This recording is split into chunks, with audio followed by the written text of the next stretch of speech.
Welcome to the WestBIC podcast, the podcast for all things startup related. John Brennan here today, and I'm talking to my colleague Ultan Faherty, who manages HBAN, the Halo Business Angels Network for the West-Northwest region of Ireland. And before we start talking about investments and investors, it's important to state that with the COVID-19 pandemic, we're into the unknown somewhat with regard to investor sentiment and investor plans. But for the moment, let's push COVID-19 to one side and talk about HBAN and the seed investment process. Ultan, can you explain to our listeners what HBAN is and what its aims are? Yeah, John. HBAN, as you said, stands for Halo Business Angels Network.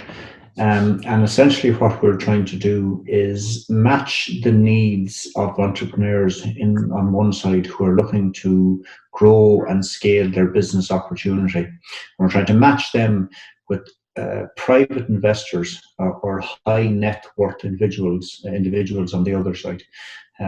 So people who have ideas around business opportunities and need funding to get them off the ground and to grow them.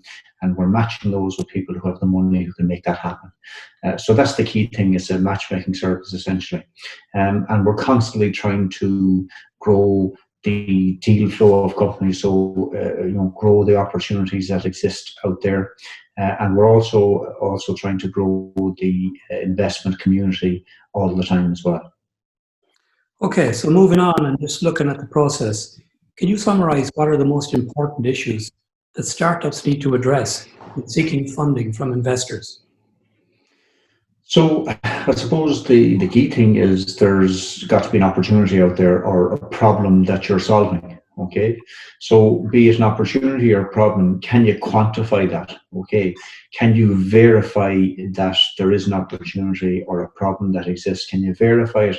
And can you put a figure on that? Okay, what is the scale of the opportunity or the scale of the problem that exists? Okay, so validate that, verify that, and your solution. Okay, what then is your solution to addressing that problem or that opportunity? And a key part of the solution is the how of the solution, how it works. Okay, in practice for the end user or the customer, how they can use your solution to better grasp an opportunity in the marketplace or to solve a problem that they have. And that's the foundation for your business idea or your product. Okay, so as I said, when you understand, and you've validated what the opportunity or the problem is, then you've got to quantify that. How big is the market? Okay, what's the market size? And what's the accessible market size? You can't capture the whole market. What can you realistically capture in terms of the market? Okay, and what business model are you going to use for that? Okay, are you going to take a business-to-business approach? Okay, are you going to take a business-to-customer approach, or both? And a key part of your plans around this is being able to demonstrate traction to potential investors. So they're going to want to see that you've investigated this already and you've identified what the best business model is going to be. And ideally, they're looking for some evidence of commercial traction. Be careful as well, business to consumer, that takes money. Okay, if you're trying to build a brand, it often takes more money than you expect. Next thing then is the route and the time to market. Okay, are you going the direct sales route? Are you going to use distributors? Are you going to adopt a licensing model? So what are you planning to do? How will you do it? How will you get to market? What are the costs around that? Are there any regulatory issues in terms of accessing the market? And this will be particularly relevant, we'd say, for medical device sector. Another thing is the differentiator. What's unique about your offering? Okay, what makes you stand out in the marketplace? What niche are you serving? Okay, why would the customer go to you as opposed to your competitors? So it's important there to acknowledge your competitors, your current competitors, and to look into the future and see, can you identify any potential competitors that may arrive in the future. Next part is your team. You can't do it all yourself. So you've brought your project this far, but how are you going to bring it to a growth stage? How are you going to access international markets? Who are the key people that you need? When do you need them? How are you going to get them? How much are they going to cost? Have you got advisors? Okay, so not necessarily just on the payroll, but have you got advisors who you can tap into to get advice and support? So team, that's important. The funding requirements, all of that. All of the stuff that I've just outlined there, that takes money, okay? Building the team, accessing the market, refining and building the product, that all costs money, okay? So what funding do you need? How much funding do you need? Where are you going to use that funding?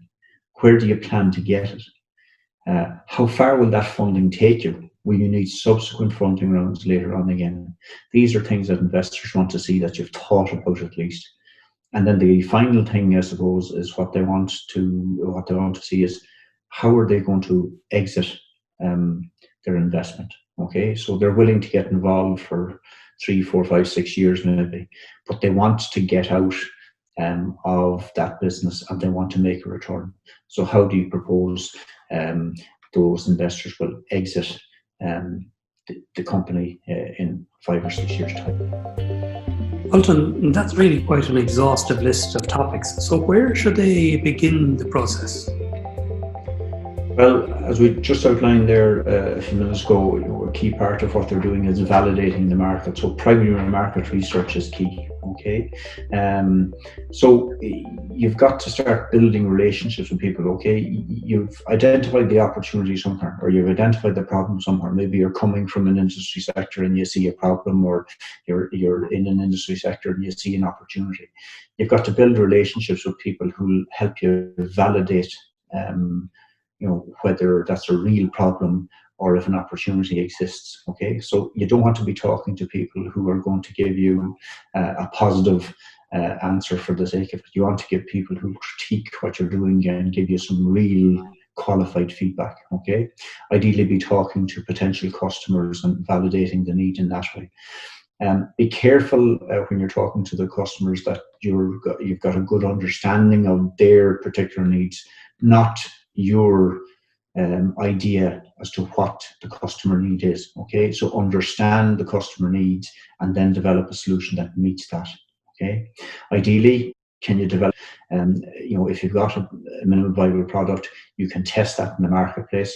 That'll help maybe get you some early commercial traction and will help you build the sales pipeline, okay? People mightn't write you a check immediately, but at least they might say, well, I'll give you a letter of intent or I'll place a purchase order, and when the product is ready to go, I'll buy it or come back to me.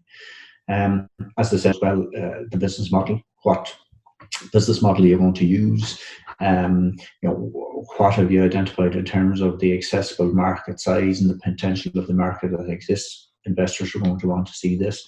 And all the time by doing this, you're building value in terms of your business opportunity. And really, I suppose a good thing is trying to reduce the investor need if you can. There's no money like customer money. And if you've got commercial traction, well, then you're in a stronger position when you're talking to investors, okay? Investors want to see, however, that you're able and you're willing to make the hard yards, okay? They want a promoter because the promoter is as important as the business idea or the solution that they're coming forward with. So investors want to see that you're able and willing to make the hard yards. And they also want to see that you're open to discussing your vision and your strategy with them. And assuming that process goes well, when should a startup engage with investors and how might that happen? It depends sometimes on the investor and the syndicate, but usually when you've done that primary research, so when you've got a good understanding of the customer needs, when you know and you've validated the size of the addressable market, and when you have a good idea as to what your route to market is going to be. So, investors aren't expecting you to have ticked all the boxes, but at least they're going to want to see that you've got a good solid plan in terms of what you're going to do and how you're going to do it, and that you've actioned some of those items and that you've hit a few milestones along the way. They also want to see that you know your funding requirements, not just in the short term, but in the medium and the longer term. And sometimes investors are willing to meet early in the process. And definitely syndicate managers, so like myself, we're willing to meet entrepreneurs early in the process, because then we can advise you as to what investors are going to want to see and how they'll expect an opportunity to take shape. And it's not that you have to follow that route, but at least you understand it as an entrepreneur and you can identify where you want to go, what you want to do. Okay, so assuming that an investor is keen on a startup business idea, on average, how long does it take to build a relationship with an investor and to secure funding for your business from an investor? So we, as I mentioned, we're HBAN is a matching service or matchmaking service essentially between entrepreneurs and investors. So what we're trying to do is qualify the deal flow that's coming in front of investors, so giving them investor-ready opportunities. And a lot of our syndicates are sector-specific. Not all of them, but quite a few of them are sector-specific. So we're typically bringing opportunities to investors that are going to be of interest to them. But if an investor is keen on a startup business idea, you should allow, as an entrepreneur, you should allow anything from 6 to 12 months to get a deal over the line, to get investment over the line. A project that gets a good hearing and gets interest from an investor or group of investors is going to take 6 months. And typically is going to take longer than that. You're talking up to 12 months. The legals, for example, in terms of getting a deal together, can be so cumbersome at times. Okay, so that's so again, going to your earlier question, that's a key part of the process, is engaging early with investors, so that when you are ready to go, that you can flick the switch fairly quickly and try and get the investment process dealt with in a reasonable period of time. But you got to allow 6 to 12 months. Okay, thanks, Ultan, for that quick overview of the seed investment world. And hopefully this throws some light on the process for any startups who are working their way through the system in these difficult times. That's all for the WestBIC podcast for today, but please join us for future startup podcasts. And please do subscribe to us via the podcast apps on both Apple iTunes and Google. Thanks again for joining us.